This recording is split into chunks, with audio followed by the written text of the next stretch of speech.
덕분에 여러분도 이렇게 저랑 일면식도 없는 사이지만 만나게 되었고 또 알고 계시는 분들도 오셨지만 그래서 이런 기회를 얻을 수 있어서 되게 좋다고 생각하고 같은 의미로 인스타도 시작을 했습니다. 한 달 정도 됐고요. 되게 신기한 게 블로그로 지금 운영을 한 지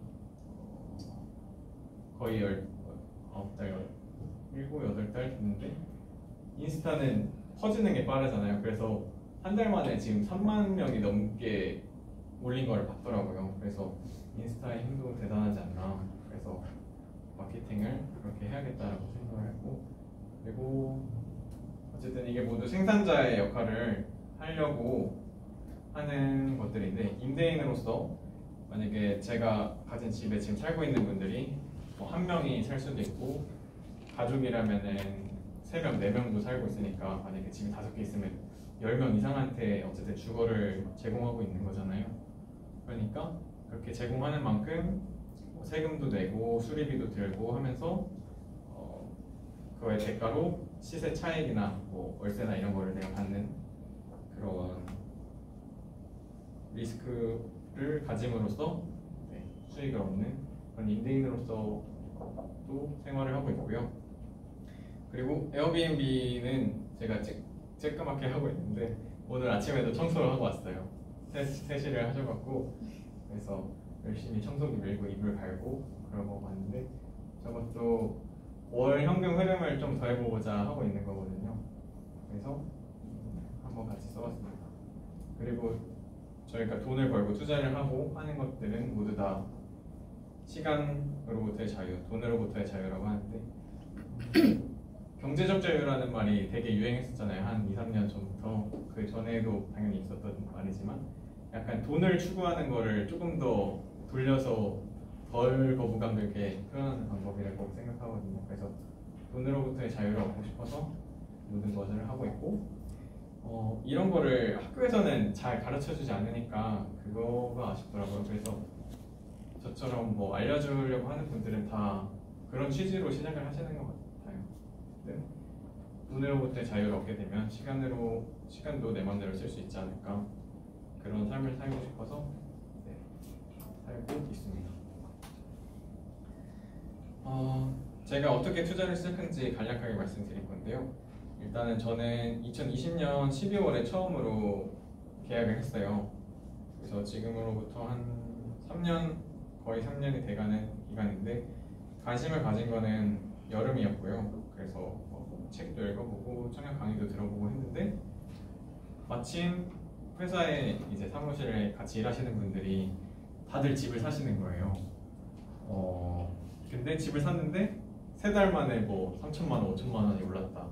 그렇게 얘기를 하시니까 좀 겁이 났어요. 나만 이거를 안 하면은 뒤처지지 않을까? 물론 사무실에서 막내였음에도 불구하고 어쨌든 나이 따지지 않고 돈은 올라가고 하는 거니까 그렇게 해서 관심을 갖게 됐고 과장님이 회식할 때 말씀해 주셨어요. 집 사야지 부자 된다고. 그래서 과장님이 알려주신 학원에 갔고 그게 육문역에 있는 키코치 재테크 학원이거든요.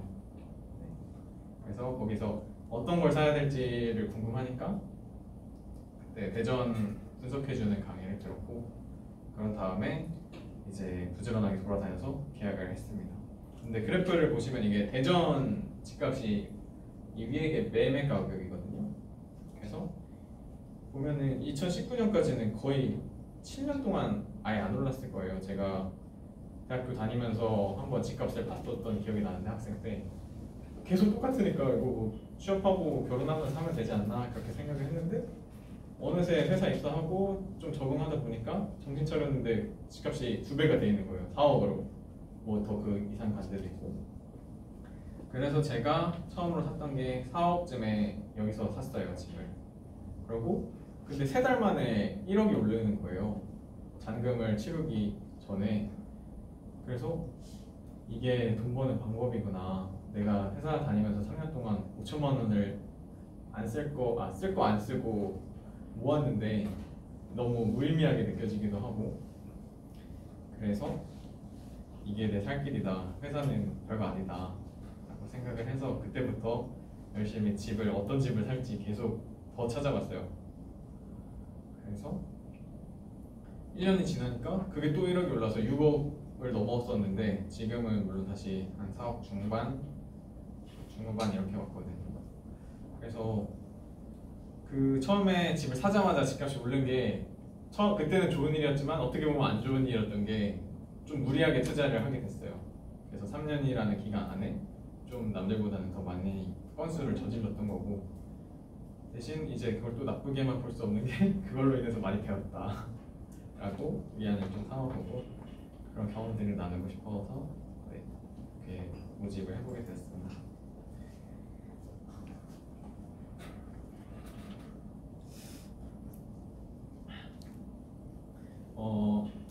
이 사진은 제가 뭐 이제 집을 뭐 사고 아니면 전세 놓고 하면서 돌아다니면서 부동산 사장님들, 말 잘 통하는 분들 그 명함 모아온 거거든요. 다니다 보면은 이제 말이 통하는 분들 있고 안 통하는 분들 있고 다녀보시면 아시겠지만 딱딱 바로바로 느낌이 와요. 그래서 얘기 잘 통하는 분들, 그리고 일 잘하시는 분들 찾는 게 또 일이잖아요. 그래서 한번 찍어봤고요. 이 집은 빈집인데 커튼이 없잖아요. 지금 아예 안 달려있어요. 공실인 집이기 때문에. 근데 제가 이제 전세를 빼기 위해서 이 집에 가서 그냥 돗자리 펴고 하루 잔 거예요. 아무것도 없는 집에서. 그래서 찬물로 세수하고 머리 감고 이제 사장님들 돌아다니면서 전세 나가게 해달라 그렇게 얘기하면서 다녔던 그런 시간을 보여주는 사진이고, 이건 이제 집 보러 올 때 좀 더 기분 좋게 보라고 발매트 깔고 실내화 갖다 놓고 디퓨저 다이소에서 사다가 현관에 까놓고 들어왔을 때 조금이라도 이미지가 좋아야지 나가지 않겠나. 그래서 이렇게 했던 사진들을 한번 올려봤습니다. 네. 서론이 길었죠. 지금 17분이고 바로 본론으로 넘어가겠습니다. 왜 투자를 해야 되는가? 투자랑 투기랑 다른 점이 뭐라고 생각하세요? 히토미니 한번 얘기해 주실 수 있어요? 투자랑 투기랑.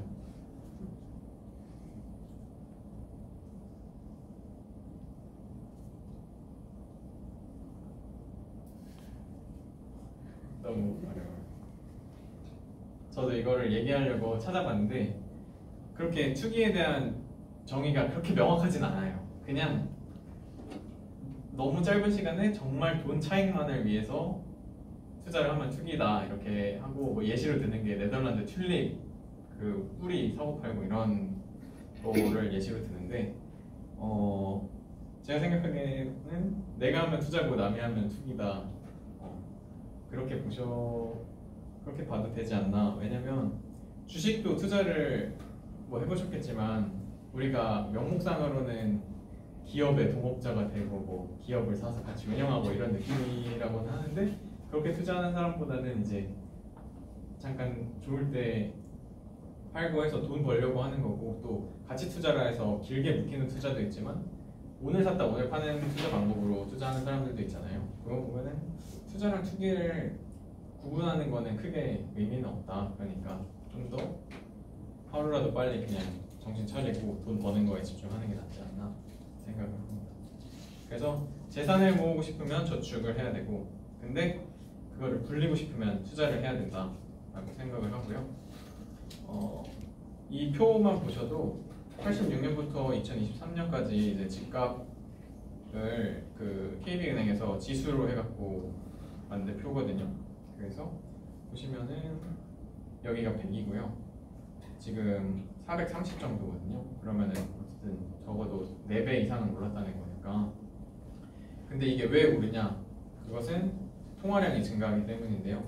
이제 자본주의 시스템에서는 나라가 돈을 찍어내고 더 풀어내면서 경제가 발전하는 체제를 우리 전 세계가 다 합의를 하고 그 시스템에서 살아가고 있기 때문에 돈이 풀리면 풀릴수록 돈의 가치는 떨어지고, 그렇기 때문에 자산 가격이 상승하는 것처럼 보이는 거지, 상승도 물론 하겠지만, 그렇기 때문에 투자를 안 하면 뒤처질 수밖에 없다.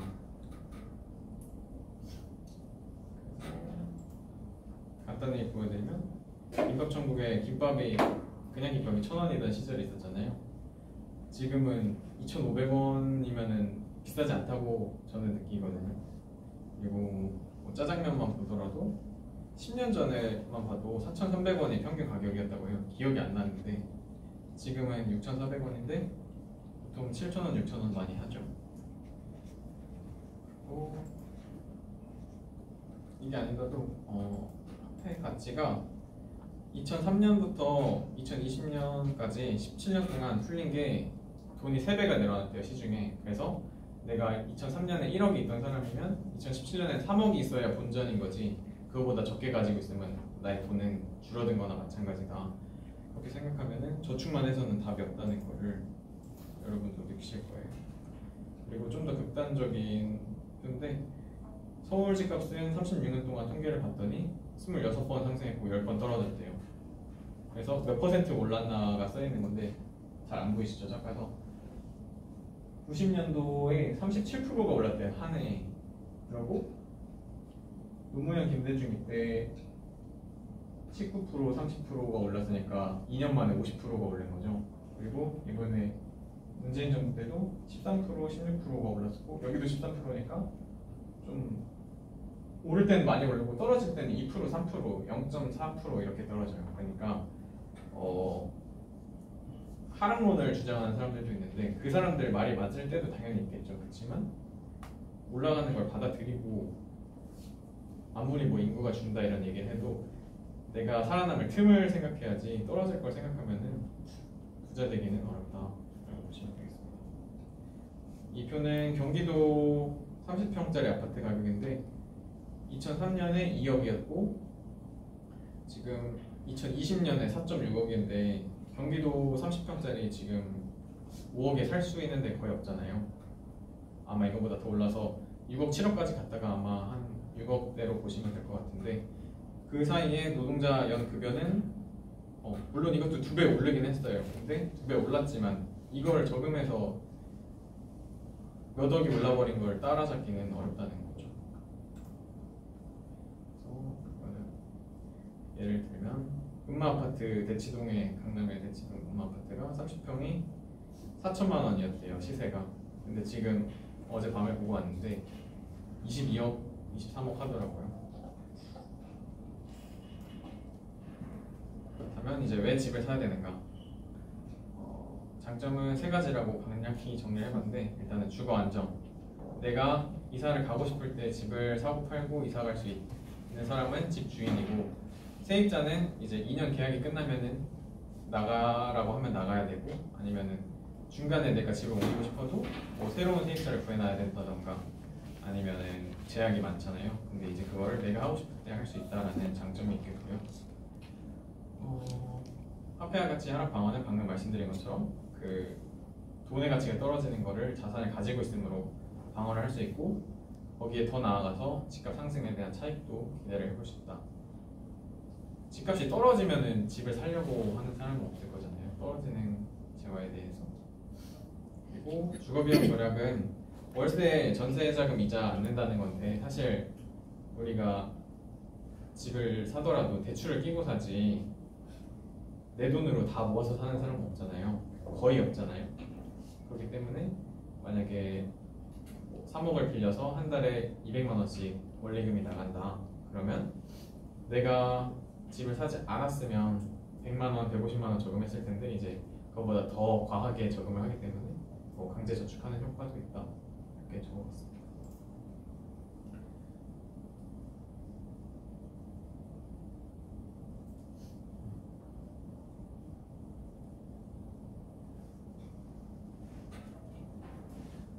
그리고 부동산 기사를 보면은 맨날 달리는 게, 나는 먹을 거 안 먹고 쉴 거 안 쉬고 열심히 일했는데 집값은 이미 멀리 도망가 있다.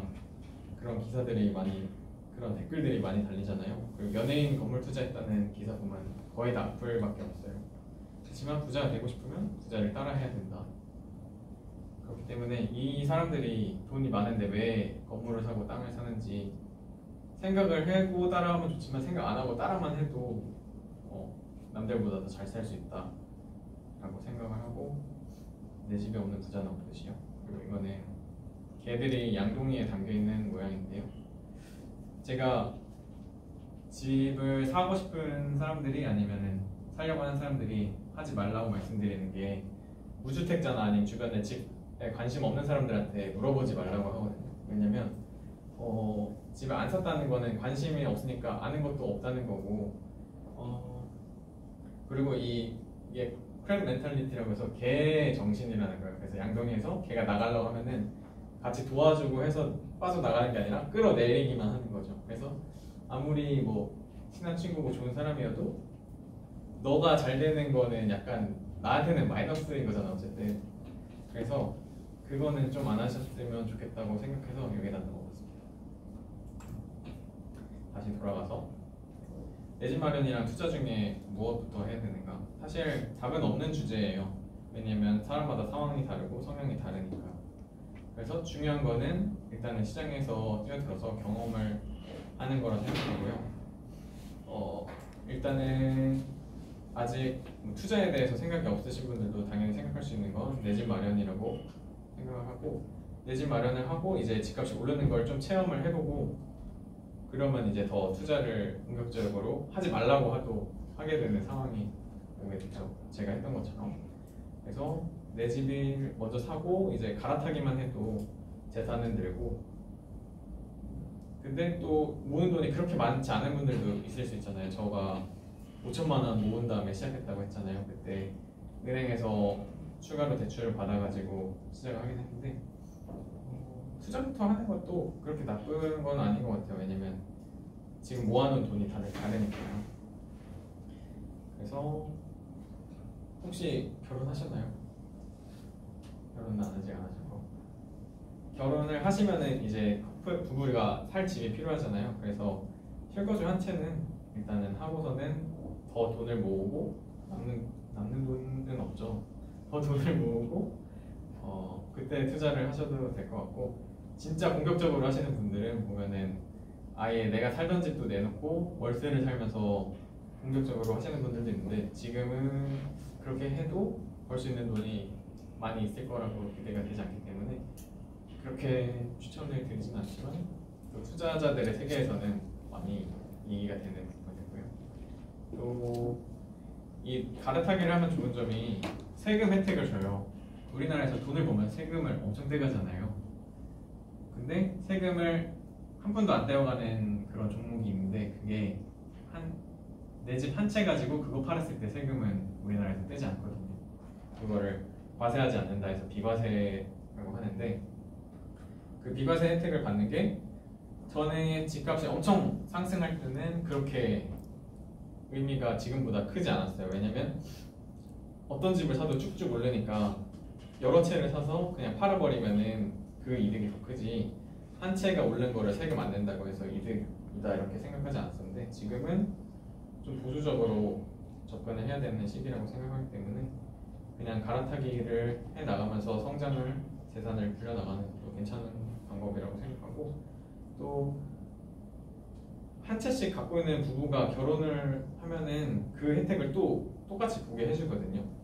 내가 산 집 팔아도 비과세, 상대방이 산 집 팔아도 비과세. 그렇기 때문에 그렇게 시작을 해도 괜찮다.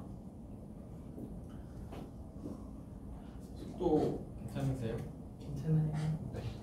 제가 모이면서 소리 내서 대답해 주셔도 돼요. 저 혼자 얘기하는 기분이라서. 네, 일단은 공부를 그럼 어떻게 해야 될까? 인생은 실전이다. 좋죠. 그렇기 때문에 사실 이건 엄청 간단하게 써봤어요. 예산 정하고 골라서 쓴다. 냉장고 열고 코끼리 넣고 냉장고 닫는 그런 느낌인데, 어쨌든 흐름을 지켜보는 거를 공부하면서 그냥 지켜보는 거랑 내가 돈을 태워서 재산을 가지고 시간을 보내는 거는 다르니까, 그래도 일단은 한번 경험을 크게 하기가 무서우면 작게 먼저 해봐도 좋고, 그런 식으로 좀 관점을 다르게 해서 시간을 보내면 어떨까라고 추천을 드립니다. 집을 별로 관심 없던 분도 사고 나면 이제 집값 올라라 이렇게 하고 있거든요. 그거 봐도 우리 입장이 다들 다르니까요. 그래서 더 자세하게 말씀드리면 7단계로 나눠봤는데요. 일단은 예산을 세우고 내가 가진 돈이 얼마나 되는지 예산을 세워보고, 그 다음에 내가 지금 꾸준히 버는 돈이 있잖아요. 얼마씩 들어온다라는 게. 그런 다음에 이제 만약에 5억짜리 집을 사서 내가 한 달에 원리금 200 내는 게 월급이 300인 사람은 부담스러울 수 있잖아요. 생활비가 100만 원이 넘을 수도 있으니까. 그러니까 내가 부담스럽지 않은 돈이 얼마나 되나를 계산을 해보는 거죠. 만약에 2명이서 한다 하면은 이제 뭐 300, 300, 400, 300 해서 만약에 800 이렇게 번다 그러면은 300 내는 거는 큰 부담은 아니잖아요. 그렇기 때문에 그렇게 예산을 한번 세워보시면 되겠고요. 살지 말지를 일단은 골라야겠죠. 어쨌든 여기 오신 분들은 사야 되겠다는 생각을 가지고 오신 분들이 많을 거라 생각하고 고민 중이신 분도 계시겠지만, 근데 이 공부를 계속 하다 보면은 아 이제 진짜로 사야겠다는 마음이 들 때가 있어요. 공부하신 지 얼마나 되셨어요? 1년 됐어요? 별로 안 됐어요? 네, 그래서 하다 보면은 확신이 오는 순간이 있고요. 어디 살지는 아마 대전이나 세종이겠죠, 친구들. 혹시 어디서 오셨는지 대전이요. 대전? 뒤에 대전 지금 사모님 대전. 대전이요. 대전이요. 대전. 그러면 아마도 어쨌든 내 집을 마련하는 거기 때문에 대전이나 세종이 될 거라고 생각을 해요. 근데 이제 어떤 단지를 할지 골라야 되는데 여기서 사람들이 시간이 좀 많이 걸리는 게 어쨌든 더 많이 오를 걸 사야 되잖아요.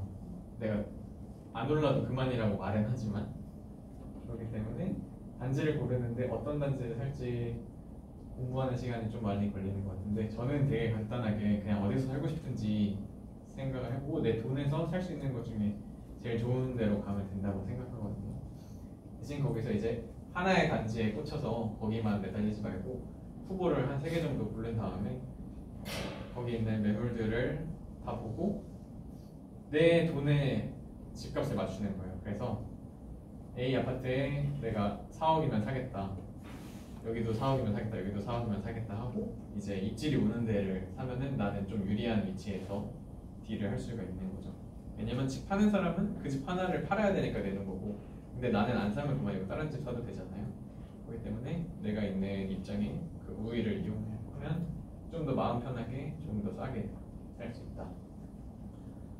그리고 언제 사면 좋을지는 뭐 이것도 아주 중요한 문제죠. 지금 저도 친구들한테 집을 사라고 말을 안 한 지가 오래됐어요. 왜냐면 하락장을 한번 겪어보니까 내가 사라고 해서 샀으면은 얼마나 원망 들었을지 정말 상상도 못하게. 만약에 1억이 떨어져서 2억이 떨어져서 이러면은 친구 사이 이제 끝나는 거잖아요. 그렇기 때문에 이제 추천은 안 하는데 이렇게 필요성은 얘기는 해주죠. 그래서 중요한 거는 싸게 사면 된다. 왜냐면 나만 싸게 사면 되지 집값이 지금 얼마인지는 중요하지 않으니까요. 그리고 방법은 일반 매매를 할 거냐 아니면 청약을 할 거냐 경매를 할 거냐, 뭐 가장 쉬운 거는 매매겠죠. 이건 뒤에서 말씀드릴게요. 또 실거주를 할 거냐 아니면은 시세 차익을 볼 거냐, 수익 달달이 월세를 받을 거냐 이건데, 아마도 오늘 내 집 마련이기 때문에 실거주를 하고 오르면 좋고겠죠.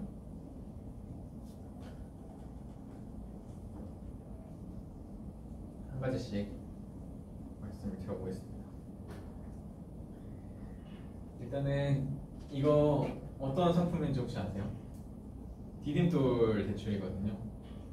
디딤돌 대출이 나라에서 운영하는 상품인데 조건이 되게 까다로워요. 보시면은 5억짜리 이하, 6억짜리 이하 주택을 사야 되는데 둘이 합쳐서 7천만 원보다 연봉이 낮아야 돼요. 그래서 사실 그렇게 써먹기는 어려운 대출인 것 같고, 왜냐면 조건이 되게 좋아요. 금리가 4%, 3% 후반이니까. 근데 해당은 되지 않을 것 같아서 미혼이 받는 경우를 한번 써봤어요. 똑같은 상품인데 미혼이 사게 되면 최대 3억짜리 집을 살 때 받을 수가 있고요. 전용 60m² 이하예요. 이 말은 24평보다 작은 집 사야 된다는 거거든요. 결혼 안 한 사람은 큰 집 사지 말라는 그런 정도의 정책을 한번 엿볼 수가 있고, 대출은 집을 처음 사는 사람은 2억까지 해줘요. 그래서 3억짜리 집을 살 때 2억까지 해준다는 거고, 금리는 3% 이하라고 써는데 3%로 제일 높게 적어봤고, LTV 70% 이거는 좀 그냥 간단하게 생각하면 집값의 몇 프로 대출 받을 수 있는 거거든요. 그래서 내가 살려는 집에 70%까지 대출해준다 라고 생각하시면 되고, 3억짜리 살 때 대출 2억, 내 돈 1억 세워서 사면 얼마인지 한번 제가 계산해봤는데, 상환 기간을 30년 동안 나눠 갚는 걸로 계산기를 돌려보면요, 월에 상환 원금이 34만 원이고 이자가 50만 원이에요. 그래서 84만 원씩 내고 84만 원씩 30년을 내면은 이제 3억짜리 집을 살 수가 있는 거고, 여기 앞에 향촌 아파트 아시죠? 갤러리아 뒤에 그 집을 오늘 찾아보니까 23평짜리가 2억 8천에도 거래되고 2억 5천에도 거래되고 이 정도예요. 그러니까 80만 원씩 내면은 내가 여기 중산동에 어쨌든 20평짜리 집에 혼자 내 집이다 하고 살 수 있다. 미혼도 가능하다. 80만 원 저축하시잖아요. 네.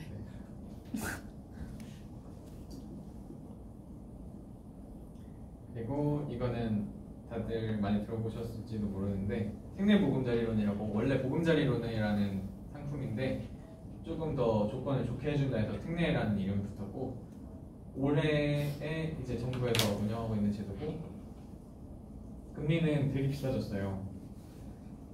제가 3주 전인가 4주 전에 처음 특강했었는데 그때는 4.9가 아니라 4.4 이랬거든요. 근데 9월 들면서 이제 올랐을 거예요. 그래서 거의 5%가 가깝게 돼버렸는데, 그래서 이거는 대신 좋은 점이 그 집값의 80%까지도 대출을 해주고, 그리고 금액이 커요. 대출할 수 있는 금액이 최대 5억이에요. 여기 보시면 5억에 80%니까 5, 8, 40, 4억이잖아요. 6억 2,500만 원짜리 집을 샀을 때 제일 많이 대출받을 수 있어요. 딱 5억으로.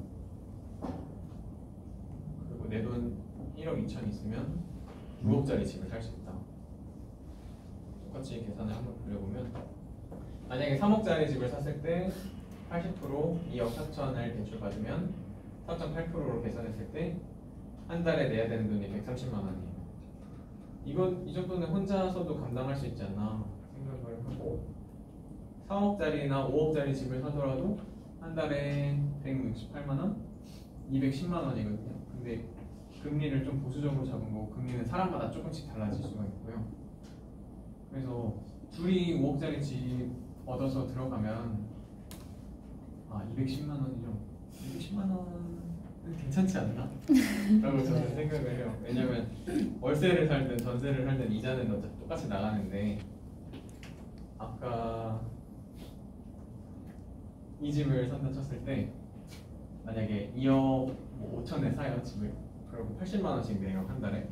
그럼 1년 동안 내면은 800만 원, 거의 1,000만 원이죠. 2년이면 2천만 원인데 2억 5천에 산 게 2억 7천보다는 더 오르지 않을까라고 생각을 하거든요. 그러면은 2천만 원만 더 높게 팔아도 나는 그냥 공짜로 거주를 한 거고, 4천만 원 높게 팔면은 살면서 2천만 원 버는 거니까, 그런 관점으로 계산을 해야지 그냥 이자가 많이 나가기 때문에 그게 안 된다, 이거는 아직은 자본주의에 익숙해지지 않은 분들은 그렇게 생각하실 수가 있겠죠. 그리고 만약에 실거주를 안 한다고 하면 이것도 한번 찍어 먹어보도록 하겠습니다. 갭투자라고 하는데요, 이게 집값이 매매 가격이 있고 전세 가격이 있잖아요. 그 차이를 이용해서 집을 매수하는 거예요. 그래서 만약에 4억짜리 집이 전세 가격이 3억이다. 그러면 1억 내 돈만 있으면 그 집은 내 거고, 이제 그 집값이 오르면은 내가 차익을 먹는 거죠. 그래서 여기 지족동에 열매마을 4단지가 2억 24평짜리가 지금 3억 2천 아니고 한 3억 5천 정도 하거든요. 근데 전세도 똑같이 조금 올라가지고 한 6천만 원이면은 집을 살 수가 있더라고요. 왜냐면 부동산에 관심을 갖지 않는 이유가 보통은 돈이 많이 들지 않나 생각을 하는데 6천만 원 들여서 집을 살 수가 있고, 또 만년동 상록수 아파트는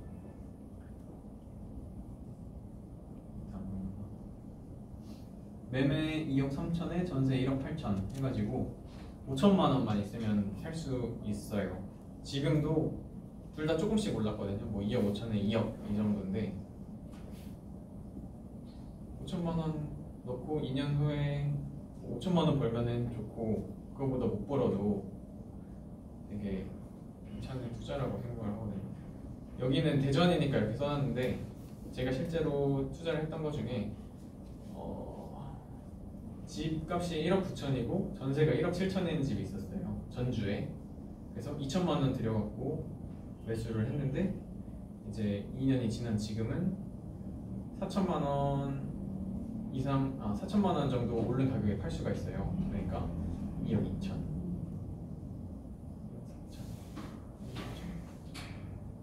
어쨌든 100% 수익률을 어쨌든 낼 수 있다는 거죠. 엄청 작은 돈으로도. 그러니까 사실 2천만 원으로 무슨 투자를 하겠어라고 생각하는데 안 되는 건 아니다. 그러면 이제 일반 매매 말고 어떤 방법이 있을까? 경매, 청약, 분양권, 재개발, 재건축 이렇게 써봤는데, 경매는 나라에서 운영하는 제도인데 빚을 졌을 때 빚진 사람 그 채무를 탕감해주기 위해서 그 사람이 갖고 있는 걸 나라가 강제로 팔고 못 받은 돈을 돌려주는 그런 제도거든요. 그래서 그 집을 파는 절차에 내가 들어가서 입찰을 해서 낙찰을 받아서 좀 더 집을 싸게 살 수 있다는 그런 컨셉이고요. 청약은 최근에 핫했던 부동산 자이 아이파크 넣으셨나요 다들? 당첨이 안 되셨으니까 오셨겠죠? 주변에 당첨된 사람 엄청 많더라고요. 은근히. 제가 들은 것 중에 제일 극적인 거는 신혼부부였는데 40층 당첨됐대요. 그 동이 2개밖에 없다는데 그 높은 동이 그거를 당첨됐다고 하더라고요. 그리고 또 우리 모임에 있는 분들도 추첨으로 되신 분들도 있고, 가점이 아니라. 그래서 하지만 내 일이 아니다, 남 일이다. 그래서 가산점을 쌓아서 할 수도 있고, 뭐 생애 최초라던가 신혼부부 특공이라던가 이런 청약을 한번 해볼 수도 있겠고요. 대신 언제 그게 내게 될지는 모르니까 공부를 하고 사는 거지 않을까. 그리고 이거는 분양권, 청약 당첨된 거 아니면은 청약 당첨이 됐는데도 계약을 안 해서 남은 집들이 있었어요. 그런 집을 산 사람들이 있고, 또 분양권, 그 분양권을 이제 웃돈 주고 팔든 돈을 받고 사든 이렇게 하는 건데, 그 자이 아이파크도 지금 피가 얼마인지 들어보셨어요? 5천만 원 피가 붙었다고 하는데, 블로그 이런데 얘기 들어보면 뭐 7천만 원도 부르고 1억도 부른다고는 해요. 근데도 사겠다는 사람들은 또 있고. 그러니까 주변에 보면은 이거 당첨될까봐 안 넣으신 분들도 있단 말이에요. 청약을. 그런 거 생각하면은 해야 되지 않나. 그래서 분양권을 내가 웃돈을 주고 더 살 수 있어요. 그리고 재개발, 재건축은 이제 새 집이 될 헌집을 사는 건데,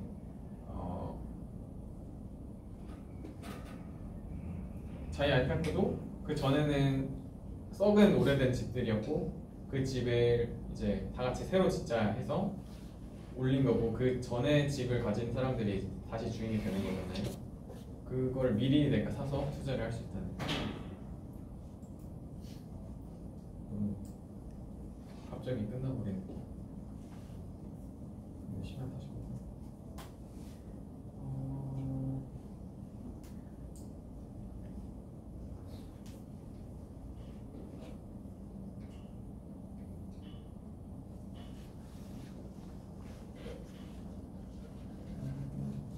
제가 빼먹은 얘기들이 있는데,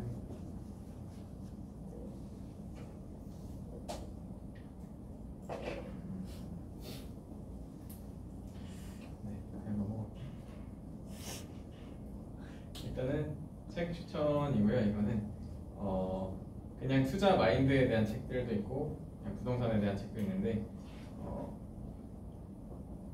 제가 동생이 2명이 있거든요. 근데 이 부의 인문학이랑 부의 본능은 동생들한테도 읽혔어요. 읽으라고 해가지고 그 정도로 되게 읽으면은 약간 눈이 트이는 그런 느낌이 드는 책들이거든요. 그래서 추천을 드리고 사실 모든 책을 다 그래요. 읽으면 읽을수록 그때마다 새로 느끼는 게 있으니까 책은 많이 읽을수록 좋은 것 같아요. 그리고 부동산 관련 책은 이 아기공 재테크 불변의 법칙이라는 책인데 표지 보면 되게 이상하지 않나요? 약간 사자 같고 근데 되게 오래 투자하신 분이 쓴 책인데 약간 수학의 정석 같은 느낌. 그래서 되게 기초를 얘기하는데 이게 옛날에는 와닿지 않았거든요. 근데 한번 어려운 시간을 겪고 나니까 오래 살아남은 사람들이 왜 그렇게 보수적으로 얘기하는지를 이제 겪고 나서 읽으니까 와닿더라고요. 그 전에는 얘기가 자기만 부자 되고 남들은 부자 되지 말라고 이렇게 써놓은 것 같은데 그래서 이 책을 추천해 드리고요. 이번에 새로 나와서 표지가 좀 멋있게 바뀌었어요. 그리고 밑에 있는 책들은 아파트 사서 부자 됐다 이런 책이거든요. 그래서 지금 트렌드랑은 약간 안 맞을 수도 있어요. 왜냐면 예전에는 이 부동산 시장이 전국이 있으면 뭐 서울, 대구, 대전, 부산, 광주 이렇게 있으면 여기가 오를 때는 여기가 떨어지고 이렇게 돌아가면서 오르내리는 시장이어서 뭐 부산 샀다가 대전이 안 올랐대 하면 대전 가서 사고 또 대전이 이제 다 오른 것 같으면 팔고 또 대구로 넘어가고 이렇게 갔었는데 법이 바뀌어서 제도를 흔들어 버리니까 전국이 한 번에 다 올랐던 거거든요. 그런데 이제 그 시기는 좀 지나고 이제 다시 도시별로 사이클이 공급 따라서 좀 돌아가지 않나 싶은데 그 얘기를 왜 하는지 그래서 트렌드는 약간 지났지만 어쨌든 읽어보면 사람들이 이렇게 해서 아파트 투자로 돈을 벌었었구나 그런 얘기를 할 수가 있는 책들입니다. 그래서 제가 3년 동안 어쨌든 배운 점을 말씀드리자면 제일 중요한 건 좋은 거를 싸게 사는 거고요. 또 팔 때 잘 팔 수 있냐도 생각을 해야 된다. 그리고 나만의 원칙 세우기는 감당할 수 있을 만큼 투자를 해야 된다는 건데 아까 무주택자한테 하지 말라고 한다는 말 중에 하나는 무리하지 말라는 거거든요. 왜냐면 제가 무리를 많이 해봤기 때문에 세상에 변수는 많으니까 내가 언제 마음이 불편한가를 알아가는 과정이 나를 알아가는 과정이고 투자의 실력을 쌓는 과정이라고 생각을 해요. 그렇기 때문에 감당할 수 있는 만큼 해서 내 마음이 편한 게 제일 중요하다. 그리고 조급하지 말자는 같은 맥락이에요. 부자가 왜 더 부자가 되냐? 돈이 돈을 번다 하잖아요. 그 말은 뭐 당연히 굴리는 돈이 크니까 먹는 돈도 크다는 말도 있겠지만 돈이 많을수록 더 여유로워요. 마음에 내가 100억이 있는데 10억을 투자한 거랑 10억이 있는데 10억 투자한 거랑은 마음의 크기가 너무 다르잖아요. 그렇기 때문에 감당할 수 있을 만큼 하면 조급하지 않을 수 있다. 이렇게 생각하고 5번에 멘토 믿지 말자는 공부를 하면서 내가 좋아하는 사람이 생길 거예요. 인플루언서든 강사든 아니면 믿고 싶은 사람이 생길 건데 그 사람들은 그 얘기를 해서 그냥 돈을 버는 사람들이더라고요. 결국에는. 그래서 그 사람이 맞췄는지 안 맞췄는지는 크게 중요하지 않고 왜냐면 늘 맞출 수가 없기 때문에 그러니까 내가 나만의 원칙을 세워서 하는 것이 좋은 것 같아요. 그게 실력이고 그렇기 때문에 공부를 하는 거니까요.